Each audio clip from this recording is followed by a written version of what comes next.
ఏముందమ్మా, ఏమీ లేదు. వస్తే రావచ్చమ్మా. జనసేన మాత్రం మాకు నమ్మకం లేదు.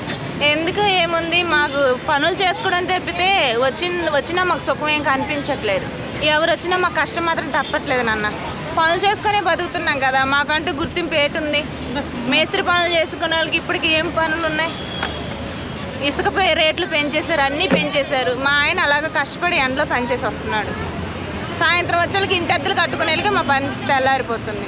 అది మా బతుకులు మాత్రం తెల్లారట్లేదు. ఏ పథకాలు ఎవరికి చెందినాయో ఎవరికి కూడా గుర్తింపు లేదు. అది మేమేం ఈ పార్టీకే వేసాం ఓటు. జనసేన ఇది జగనన్నకే వేసాం ఓటు.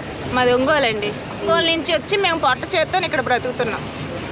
ఈ అద్దెలు కట్టుకునేళ్ళకే మాకు సరిపోతుంది. మా పిల్లల్ని 2 ఆడపిల్లల్ని పెంచుకునేళ్ళకే మాకు సరిపోతుంది. అది మాకు దేనికి వేయమంటే దానికి వేసి వస్తాము. మేము ఇక్కడ కదా బ్రతుకుతున్నాము, మాకు అక్కడ పిలిచి ఓట్లు వేయమన్నప్పుడు వేసి వస్తుంటాం. ఈసారి ఓట్లకు కూడా మేము వెళ్ళాం. ఎవరికి వేస్తామో కూడా మాకు తెలీదు. లేదు, ఎందుకంటే మేము కష్టజీవులమే కానీ మాకు ఉద్యోగం చేసి పడిపోయే వాళ్ళం అయితే కాదు కదా. అది ఇప్పుడు అందుకే దేనికి వేయదలుచుకోలేదు.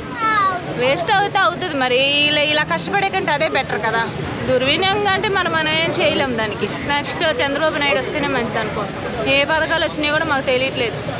వచ్చినట్టు పోయినాయి అనిపిస్తుంది.